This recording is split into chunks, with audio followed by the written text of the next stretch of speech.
कहानी शुरू होती है सन 1799 में और न्यूयॉर्क सिटी में हमें एक पुलिस कांस्टेबल दिखाया जाता है और जिसका नाम था जॉर्ज। जॉर्ज को पानी से एक अजनबी शख्स की लाश मिली होती है और इसी सिलसिले में वो जज के सामने खड़ा होता है, जहाँ पे जज कहते हैं कि इस आदमी की मौत पानी में डूबने की वजह से हुई है और इसीलिए वो अपने सिपाहियों को इसे जलाने का कहते हैं। लेकिन जॉर्ज इस बात पे कन्विंस नहीं होता और वो कहता है कि इस लाश का पोस्टमार्टम होना चाहिए, लेकिन जज साफ साफ मना कर देते हैं। दरअसल ये वो टाइम होता है जब जज अपने हिसाब से लोगों को सजा दिया करते थे और सजा भी बहुत खतरनाक हुआ करती थी। और इस दौर में जॉर्ज की सोच दूसरों से बिल्कुल अलग थी। वो अपने बनाए हुए कुछ साइंटिफिक इंस्ट्रूमेंट के जरिए से और फिंगरप्रिंट के जरिए से केस की छानबीन किया करता था और असल मुजरिम को सजा दिलवाया करता था, जबकि दूसरी तरफ देखा जाए जज लाशों की चीर फाड़ करने को अपने धर्म के खिलाफ समझते थे और इसीलिए वो बिना छानबीन के एक लावारिस लाश को जला दिया करते थे और यहाँ तक कि वो बिना सबूत के किसी निर्दोष को सजा का मुजरिम करार दे दिया करते थे और फिर उसे टॉर्चर करके बड़ी बेरहमी से मौत के घाट उतार दिया करते थे। लेकिन जब जॉर्ज अदालत में कहता है कि अब वक्त बदल चुका है, उन्हें साइंटिफिक तरीके इस्तेमाल करने चाहिए और हम देखते हैं कि जज जॉर्ज के इस आर्गुमेंट से परेशान हो चुके हैं और इसीलिए वो इसका ट्रांसफर एक गांव में कर देते हैं और जज जॉर्ज की बात को सही साबित करने के लिए उसे एक चैलेंज देते हैं और उसे बताते हैं कि स्लीपी हॉलो गाँव में हाल ही में 3 कत्ल हुए हैं और वहाँ जाके उसने इस केस को सुलझाना है। और इस गाँव में आके उसे पता लगता है कि यहाँ पे एक बाप, बेटे और एक विधवा का कत्ल हुआ है जिसका नाम एमिली था और अब जॉर्ज को इस हत्यारे को ढूंढना है। जॉर्ज लगातार उस घर की तरफ बढ़ रहा था जहाँ पे उसके रहने का बंदोबस्त किया गया था और जॉर्ज को ऐसे आते देख के गांव के सभी लोग अपने खिड़कियां दरवाजे बंद कर लेते हैं और इन सब बातों को नजरअंदाज करते हुए जॉर्ज आखिरकार एक बड़े से सुनसान घर में पहुंच जाता है और जब वो इस घर में इंटर होता है तो देखता है कि इस घर में तो पार्टी चल रही है और फिर वो इस घर के मालिक बाल्टस, उसकी बीवी मैरी और बेटी कैथरीन से मिलता है और साथ ही वो गाँव के 4 मोजिस लोगों से भी मिलता है और उनसे पूछता है आपको किस पे शक है और वो कहते हैं कि हमें शक नहीं बल्कि यकीन है। यहाँ पे घोड़े पे एक गोश्त आता है जिसका सर नहीं है और वही लोगों को मारता है। जॉर्ज को इनकी बातें समझ नहीं आती तो इसे बताया जाता है कि आज से कई साल पहले जब जर्मन सैनिक यहाँ पे लड़ने के लिए आए थे, इनमें एक बहुत ही खूनखार सैनिक था जिसके दांत बहुत ज्यादा नुकीले थे और वो लोगों को बहुत ही बेरहमी से मारा करता था और हैवानियत तो इस खूनी शैतान के चेहरे पे ही झलकती थी। उसने अपने दांतों को तराश के एक शैतानी रूप धारा था। न जाने उस दरिंदे इंसान ने कितनों के सर काटे, लेकिन अंत में वो अमेरिकी सिपाहियों के हत्थे चढ़ गया। अमेरिकी सिपाहियों ने सबसे पहले उसके घोड़े को मारा और उसे स्लीपी होलो गांव के जंगलों में ले आए। वो उनसे चुपके भाग ही रहा था तो उसे 2 छोटी लड़कियों ने देख लिया और इस शैतान ने इन लड़कियों को चुप रहने की धमकी दी, लेकिन उनमें से एक लड़की ने लकड़ी को तोड़ के आवाज कर दी और ये सुन के सिपाही फौरन उस आवाज की तरफ भागे और वो आदमी पकड़ा गया और अमेरिकी सिपाहियों ने उसका सर उसी की तलवार से काट दिया और वहीं पे एक दरख्त के नीचे दफना दिया। और आज 20 सालों बाद वो शैतान लौट आया है। वो बिना सिर वाला एक शैतान है जो घोड़े पे बैठ के आता है और अपने शिकार को मार के चला जाता है। हालांकि जॉर्ज इनकी बातों पे पूरी तरह से यकीन नहीं करता, लेकिन दिल ही दिल में कहीं ना कहीं वो भी डर जाता है। वो जॉर्ज को उसकी रक्षा के लिए एक बाइबल देते हैं जिसके पहले ही पन्ने पे गाँव के तमाम लोगों के बारे में इंफॉर्मेशन भी होती है।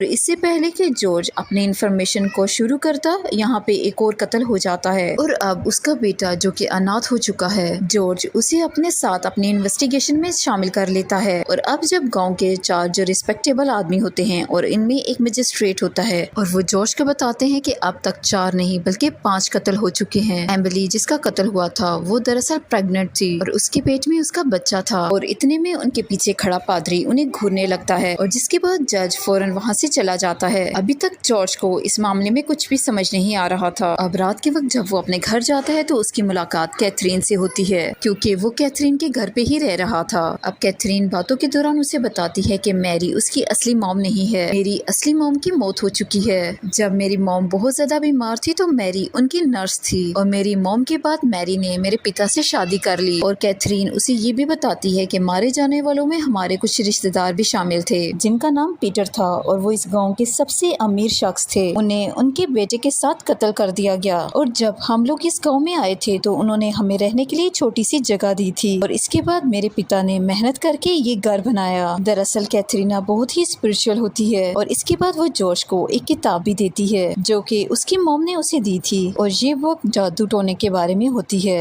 कैथरीना जॉर्ज को दिल ही दिल में चाहने लगी थी और जॉर्ज भी पहली ही नजर में उसे दिल दे बैठा था। और अब वो पीटर कैरन का दिया हुआ वो घर दिखाने के लिए ले जाती है जो कि अब वीरान हो चुका था। और घर दिखाने के बाद वो अंगीठी के पास बैठ जाती है और बातों ही बातों में वहाँ पे एक निशान बनाती है जिसे देख के जॉर्ज बेचैन हो जाता है क्योंकि वो किसी जादू टूने से जुड़ा हुआ निशान लग रहा था। लेकिन जॉर्ज उसे महज इत्तेफाक समझ के नजरअंदाज कर देता है। और अब हम गाँव के 4 रिस्पेक्टेबल लोगों को देखते हैं जिनके दरमियान किसी बात को लेके बहस हो रही थी। और जिसके बाद जज अपना सामान लेके यहाँ से भागने लगते हैं और जॉर्ज चुप के ये सब कुछ देख रहा था। वो जज को दरमियान में ही रोक लेता है और उससे भागने की वजह पूछता है तो वो जॉर्ज को बताता है कि मेरी जान खतरे में है। और वो ये भी बताता है कि वो विधवा जिसका कत्ल हुआ है वो मेरे पास खुद आई थी और उसने मुझे बताया था कि मैं प्रेग्नेंट हूँ और उसे अपने बच्चे का हक चाहिए था। और अब जॉर्ज उससे पूछता है कि उस बच्चे का पिता कौन था। और इससे पहले कि मजिस्ट्रेट उसे उसका नाम बताता, वहाँ पे बिना सर वाला वो गोश्त आ जाता है और वो मजिस्ट्रेट को मार के निकल जाता है। और अब जॉर्ज जिसने खुद अपनी आंखों से उस गोश्त को देख लिया था उसे इस गोश्त पे यकीन हो जाता है और वो फैसला करता है कि वो उस जगह पे जाएगा जहाँ पे उस जर्मन सैनिक यानी उस गोश्त को दफन किया गया था जिसका ये गोश्त है, क्योंकि वो किसी भी कीमत पे इस कुत्ती को सुलझाना चाहता है। क्योंकि जॉर्ज का कहना था अब तक जितने लोगों को मारा गया है उनके दरमियान कुछ न कुछ सम्मत था। और अब वो उस लड़के को जिसके पिता को उस गोश्त ने मारा था उसे लेके उस जगह की तरफ चल पड़ता है। और अब जंगल में रास्ते में एक बहुत ही भयानक गुफा आती है और इस गुफा में एक चुड़ैल रहती है। और अब गुफा से आती हुई डरावनी आवाज को सुन के वो इसके अंदर जाते हैं और यहाँ पे उनका सामना एक भयानक चुड़ैल से हो जाता है। हालांकि वो एक अच्छी चुड़ैल होती है जो कि अपने जादू टूने की मदद से जॉर्ज को उसकी कब्र का पता देती है। और इसके बाद जॉर्ज और वो बच्चा उस जगह की तरफ चल पड़ते हैं जहाँ पे वो गोश्त दफन था। तभी आगे बढ़ते हुए जॉर्ज को अपने आसपास किसी के होने का एहसास होता है और जब जॉर्ज उसका पीछा करता है तो वो कोई और नहीं बल्कि कैथरीना होती है जो कि जॉर्ज की हेल्प करने के लिए उसके पीछे आ गई थी। और अब वो तीनों मिलके उस शैतान की कब्र को ढूंढ निकालते हैं और ये लाश एक पेड़ के नीचे दफन थी जिसे मुर्दों का पेड़ कहा जाता है। और इस पेड़ का डरावना रूप देख के उन तीनों की आंखें फटी की फटी रह जाती हैं। तभी इस पेड़ से आते हुए खून की बूंदें देख के जॉर्ज हक्का बक्का रह जाता है। और अब जॉर्ज इस पेड़ के तने को काटता है और इस पेड़ से खून की धार बहने लगती है और अगले ही पल इस पेड़ के तने से ढेर सारे लोगों के कटे हुए सर निकल आते हैं। तभी जॉर्ज को ये बात समझ आ जाती है कि ये पेड़ उस गोश्त का शैतानी दुनिया से इंसानी दुनिया में आने का रास्ता है। तभी जॉर्ज इस कब्र के आसपास फैली मिट्टी से ये अंदाजा लगाता है किसी ने हाल ही में इस कब्र की खुदाई की है। और जब वो इस कब्र को खोदते हैं तो यहाँ पे उन्हें एक स्केलेटन मिलता है और ये गोश्त उसी जर्मन सैनिक का है जिसका गोश्त सबको मारता है। लेकिन इस स्केलेटन में एक खास बात ये होती है कि इसका सर नहीं होता और घोड़े पे जो गोश्त आता है उसका भी सर नहीं है। और ये देख के जॉर्ज को समझ आ जाती है कि जब तक इस गोश्त का सर उसे वापस नहीं दिया जाएगा इसी तरह वो लोगों को मारता रहेगा। लेकिन सबसे बड़ा सवाल ये होता है कि वो लोगों को मार क्यों रहा है और इसी के बारे में अब जॉर्ज को पता लगाना है। और अभी वो लोग इसी जगह पे मौजूद थे तभी वो बिना सर वाला गोश्त इस दरख्त से निकलता है और गांव की तरफ चल पड़ता है। जॉर्ज भी उसका पीछा करता है लेकिन इससे पहले कि वो उस तक पहुंचता वो गोश्त गाँव के एक परिवार को मार देता है। और इसके बाद जॉर्ज और वो लड़का जो कि कैथरीना का दोस्त था मिलके इस गोश्त को रोकने की कोशिश करते हैं लेकिन वो गोश्त कैथरीना के दोस्त को मार देता है और जॉर्ज भी जख्मी हो जाता है। और अब जब जॉर्ज को होश आता है तो उसे सब कुछ समझ आ चुका था। उसे समझ आ चुका है कि जिसके पास भी उस जर्मन सोल्जर का सर है उसी के कहने पे वो जर्मन सैनिक का गोश्त लोगों को मार रहा है। लेकिन सबसे बड़ा सवाल अभी भी यही था कि क्यों। तभी वो उस बाइबल को देखता है जिसे उन 4 गाँव के मोजिस लोगों ने उसे दिया था जिसमें गाँव में रहने वाले लोगों की डिटेल्स होती हैं और साथ में यहाँ पे उस आदमी का भी नाम होता है जो कि इस गाँव का सबसे अमीर आदमी था जिसका नाम पीटर था जिसे बिना सिर वाले गोश्त ने उसके बेटे के साथ मार दिया था और इसके बारे में कैथरीना ने भी उसे बताया था। और अब उसे समझ आ जाता है कि अब तक जितने भी लोगों को मारा गया है वो सब के सब इसके रिश्तेदार थे जिसका मतलब साफ था कि कत्ल उसकी जायदाद की वजह से हो रहे हैं। और इसीलिए वो गाँव के उन मोजिस लोगों में से एक के पास जाता है जो कि लॉयर था और उससे उस अमीर आदमी की वसीयत के बारे में पूछता है तो उसे बताना ही पड़ता है कि गाँव के अमीर अमीर आदमी यानी पीटर ने एक विडो से शादी की हुई थी और इस विडो के पेट में जो बच्चा था वो पीटर का ही था और पीटर ने अपने मरने के बाद सारी जायदाद उस बच्चे के नाम की थी। और यहाँ पे जॉर्ज का शक पूरी तरह से सही निकलता है क्योंकि जितने भी लोगों को मारा गया था वो या तो इस अमीर शख्स से जुड़े हुए थे या फिर उसकी शादी के गवाह थे। दरअसल उस अमीर आदमी पीटर की शादी एक सीक्रेट शादी थी जिसके बारे में बहुत कम ही लोग जानते थे। और अब इतने लोगों के मरने के बाद जो उसकी जायदाद के असल मालिक होंगे वो कैटरीना के पापा हैं। और जॉर्ज समझ जाता है कि कैटरीना के पिता ही ये सब कुछ करवा रहे हैं और इसीलिए गांव के वो 4 लोग भी बहुत ज्यादा डरे हुए थे क्योंकि वो चारों पीटर की शादी के गवाह थे। और ये पता लगते ही जॉर्ज कैथरीन के पिता बाल्टस के खिलाफ सारे सबूत इकट्ठे करके घर की तरफ जाता है। और जब वो अपने कमरे में पहुंचता है तो देखता है कि कैटरीना पहले से ही इस कमरे में मौजूद थी। उसे जॉर्ज की डायरी देख के पता लग गया था कि जॉर्ज उसके पिता को कसूरवार समझता है और इसीलिए वो जॉर्ज से नाराज होकर यहाँ से चली जाती है। तभी जॉर्ज एक मकड़ी को अपने कमरे में देख के डर के मारे टेबल पे चढ़ जाता है और वो मकड़ी उसके बेड के नीचे चली जाती है। और जब वो इस मकड़ी को मारने के लिए बेड हटाते हैं तो वो देखते हैं कि जॉर्ज के बेड के नीचे किसी ने वो स्पिरिचुअल साइन बनाया हुआ था। आखिर वो कौन हो सकता है? जॉर्ज रात भर इसी सोच में डूबा रहता है। तभी उसे घर से किसी के बाहर जाने की आहट सुनाई देती है। अब जब जॉर्ज अपने साथी के साथ बाहर निकलता है तो वो देखता है कि कोई शख्स काला चोंगा उड़े हुए जंगल की तरफ जा रहा है। और जब वो उसके पीछे जंगलों में पहुंचता है तो वो देखता है कि जंगल में एक औरत अपने प्रेमी के साथ इंटीमेट हो रही थी और वो औरत कोई और नहीं बल्कि बाल्टस की पत्नी मैरी थी। ये देख के जॉर्ज का मुंह खुला का खुला ही रह जाता है। तभी मैरी एक चाकू उठाती है और अपने हाथ को काट के अपने खून को अपने प्रेमी के बदन पे लगा देती है। और इससे पहले कि मैरी जॉन को देख पाती, जॉन यहाँ से भाग जाता है। और जब जॉन अपने कमरे में पहुँचता है तो देखा है कि जितने भी सबूत उसने बाल्टस के खिलाफ इकट्ठे किए थे वो सब गायब हो चुके हैं। और जॉर्ज समझ जाता है कि ये काम कैटरीना का ही है। वो उसे ढूंढता हुआ उसके पुराने घर में पहुंच जाता है और जब तक वो यहाँ पे पहुंचता है कैटरीना इन सभी सबूतों को जला चुकी थी। कैटरीना मानती है कि उसके पिता निर्दोष हैं और उन्हें छोड़ के असली गुनाहगार को उसे पकड़ना चाहिए। लेकिन जॉर्ज अपने फर्ज के हाथों मजबूर था। ये जान के कैटरीना उससे नाराज हो जाती है और अपने प्यार और फर्ज में से किसी एक को चुनने का कह के यहाँ से चली जाती है। अब अगली सुबह जब जॉर्ज घर में था तो मैरी उसे कहती है कि कल रात जॉर्ज ने उसे उसकी आशिक के साथ देख लिया था। और अब मैरी जॉर्ज को इस बात को राज रखने का कहती है। और इतने में बाल्टस घबराया हुआ घर के अंदर इंटर होता है और उन्हें बताता है कि कल रात लॉयर ने खुदकुशी कर ली और पादरी इसका जिम्मेदार जॉर्ज को मान रहा है। और पादरी आज रात सब लोगों के साथ मिलकर जॉर्ज के खिलाफ बगावत करने वाला है। ये कह के बाल्टस जल्द से जल्द जॉर्ज को यहाँ से भाग जाने की नसीहत देता है। तभी बाल्टस की नजर मैरी के हाथ पे लगे जख्म पे पड़ती है और उसे ठीक करने के लिए बाल्टस मैरी के साथ जंगल में उस जड़ी बूटी को इकट्ठा करने के लिए चला जाता है जिससे कि उसका जख्म ठीक हो सके। और जंगल में जब मैरी जड़ी बूटी ठीक कर रही होती है और फिर वही सिर कटा हुआ शैतान उनके पीछे आ जाता है और दूसरी तरफ पादरी सारे लोगों को चर्च में इकट्ठा कर रहा होता है। जॉर्ज अपने छोटे साथी के साथ गाँव से भागने की तैयारी में होता है और तभी बाल्टस घोड़े पे सवार होकर यहाँ पे पहुँचता है। वो सभी लोगों को बताता है कि उसका पाला शैतान से पड़ा था और शैतान ने मैरी का सिर काट दिया। बाल्टस अभी ये सब कुछ बता ही रहा होता है कि वो शैतान उन्हीं की तरफ आने लगता है और ये देख के सभी लोग चर्च के अंदर चले जाते हैं। और मौका पाते ही जॉर्ज और उसका छोटा साथी भी चर्च में पनाह ले लेते हैं। और अब ये शैतान पवित्र चर्च में नहीं जा सकता और चर्च के सिपाही चर्च के अंदर से ही उस शैतान पे गोलियां बरसाने लगते हैं। और वही हम देखते हैं कि कैटरीना जादू टूने के जरिए से चर्च में वही निशान बना रही होती है। और तभी हम देखते हैं कि पादरी बाल्टस को यहाँ से निकल जाने का हुक्म देता है ताकि शैतान उसे मार के चुपचाप यहाँ से चला जाए और बाकी किसी की जान पे कोई आंच ना आए। और ये झगड़ा देख के जॉर्ज उनके झगड़े को रोकने के लिए आगे बढ़ता है। तभी बाल्टस पिस्तौल निकाल के पादरी की तरफ कर देता है और अब मामले की नज़ाकत को समझते हुए डॉक्टर उनके बीच में आ जाता है और वो कहता है कि पहले ही बहुत ज़्यादा खून खराबा हो चुका है और वो कहता है कि अब वक्त आ गया है कि हमें तुम्हें सच्चाई से रूबरू करवाना होगा। और वो कहता है पादरी, डॉक्टर, जज और वो मजिस्ट्रेट यानी गांव के वो 4 अजीम शख्स, इन सब ने तुमसे झूठ बोला है क्योंकि इन्हें किसी शैतानी ताकत ने अपने कब्जे में कर रखा था। और डॉक्टर जो ही इस शैतानी आत्मा के बारे में बताने वाला होता है तभी पादरी लकड़ी का एक क्रॉस डॉक्टर के सर पे दे मारता है और डॉक्टर का सर फोड़ के करके उसे मार डालता है। और इसी कश्मकश के दौरान बाल्टस से भी गोली चल जाती है, जिससे वो पादरी भी मारा जाता है और अब सभी लोग बाल्टस के दुश्मन हो जाते हैं। और तभी वो शैतान बाहर से एक खंजर नुमा लकड़ी को बांध के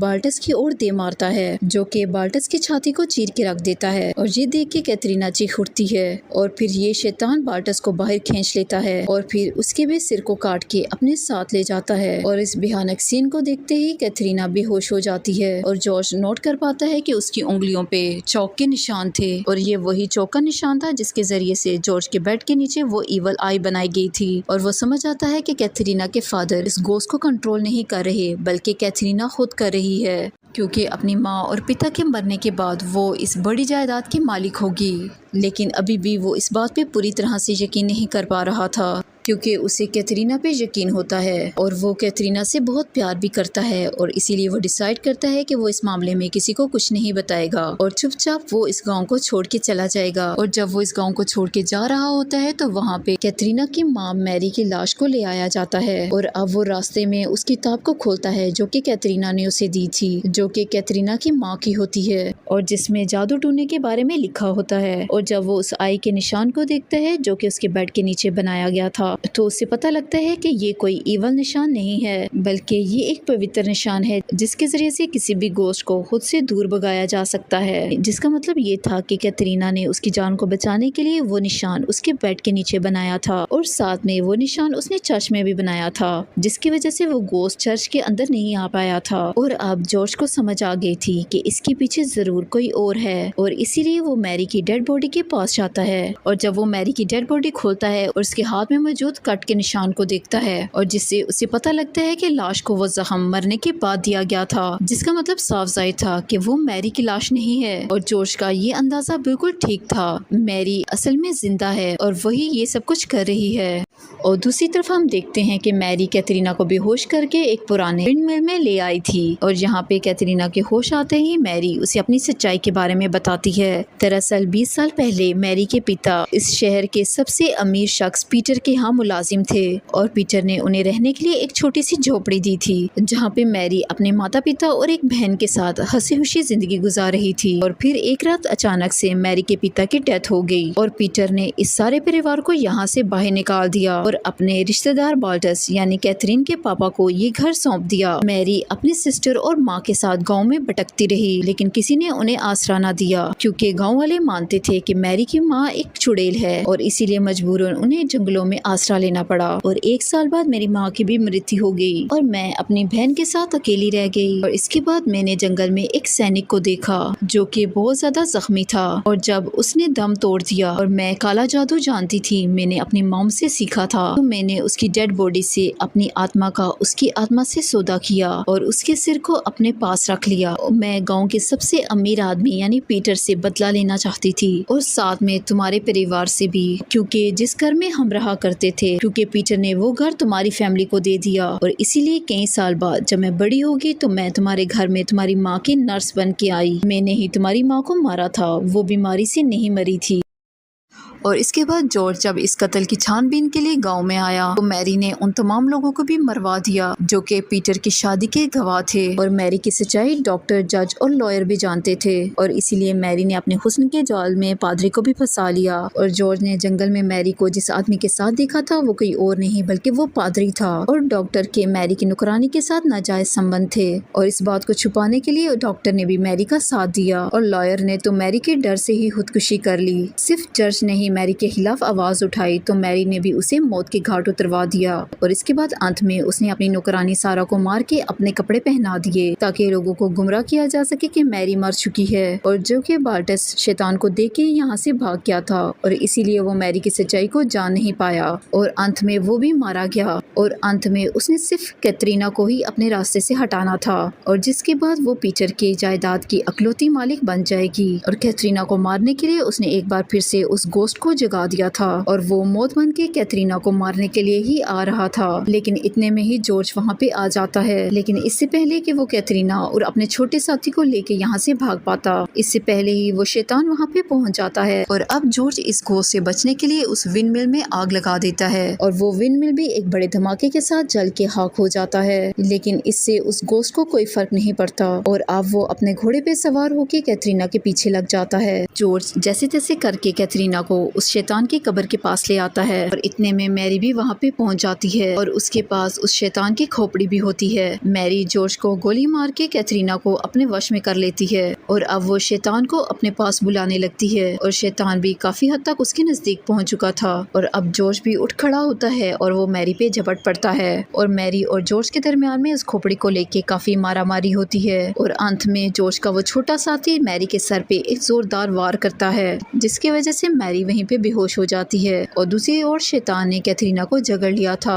और वो उसका भी सर धड़ से अलग करने ही वाला होता है और तभी जॉर्ज उस शैतान को आवाज लगाता है और उसकी खोपड़ी उसे सौंप देता है और इसके बाद वो शैतान कैथरीना को छोड़ के अपनी खोपड़ी को पकड़ता है और इसके बाद वो अपने हाथों पे लेके इस खोपड़ी को अपने गर्दन पे लगाता है और देखते ही देखते उसका सिर पहले की तरह हो जाता है। और अब ये शैतान खुद को गुलाम बनाने वाली मैरी को पकड़ लेता है और अब वो शैतान उसे अपने साथ ले जाता है और क्योंकि मैरी ने उसके साथ जान का सौदा किया था और इसीलिए वो शैतान मैरी को अपने साथ ही नर्क में ले जाता है और इस तरह से कैथरीना को शैतान से मुक्ति मिल जाती है और जॉर्ज भी अपने काम में कामयाब हो जाता है। और इसके बाद जॉर्ज कैथरीना और अपने छोटे साथी को शहर में ले आता है और इस तरह से ये मूवी यहीं पे खत्म हो जाती है।